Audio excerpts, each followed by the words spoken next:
jumping onto that March 19 fight that you're obviously preparing for, you're facing Jacob for the IBF International title and the WBO Oriental Lightweight Championship at Jupiter's Casino on the Gold Coast. How's the prep going, man?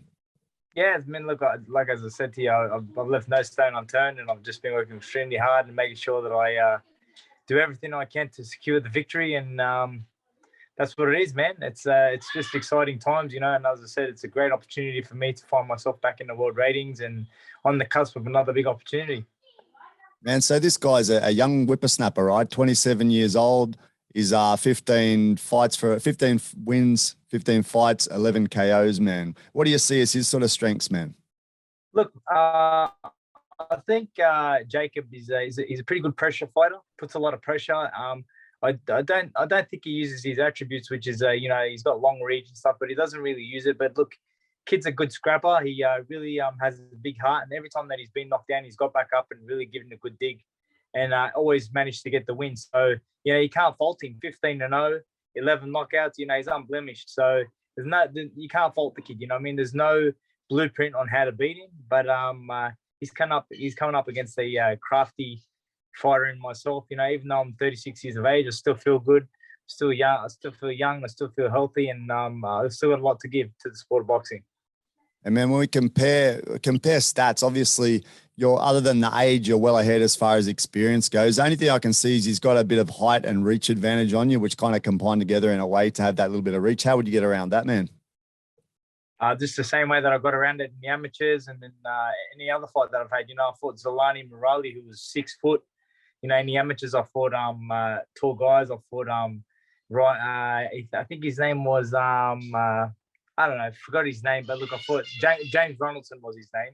I fought him 5 times in the amateurs, and he was like this much taller than me. You know, like so much higher, and I always made it work. And most recently, I would say the win against the late Davey Brown, who was you know, as well, just shy of 6 foot, and I managed to, you know, for me, height doesn't matter. I don't care. You know what I mean? It's not an issue for me. The height and the reach it's all good.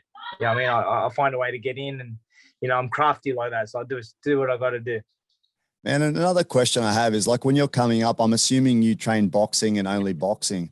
Whereas you look at Jacob, his history, he's got Brazilian Jiu-Jitsu, blue belt. He's fought Muay Thai. He's mixing it up. He's probably maybe even thinking about MMA. I'm not sure in the future, but he's mixing it up. What do you reckon is better? Is it better to focus on one of those sports than to, you know, mix it up? What are your feelings? Well, I mean, for me, I guess he's just an all-rounder, isn't he? Because he does dabble in some other sports, which is really cool. You know what I mean?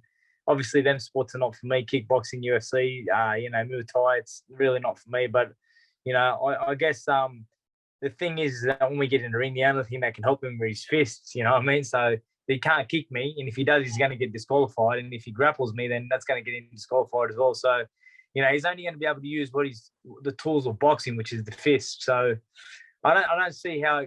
I mean, obviously the grappling side of things could help him in the clinches and stuff like that. But, you know, I mean, the referee will know, you know, how to keep the fight clean, and I'm not really concerned about all that. I just worry about him coming in and doing the job that he can. Obviously, he's preparing the best that he can. It's a big opportunity for him, because if he puts me on his resume, then he's put a former champion on his resume. So, you know, that's a great achievement for him. But for me, it's just like, I just got to go out there and do what I got to do. So just go out there, be smart, box hard, box fast, and just try to do the best I can.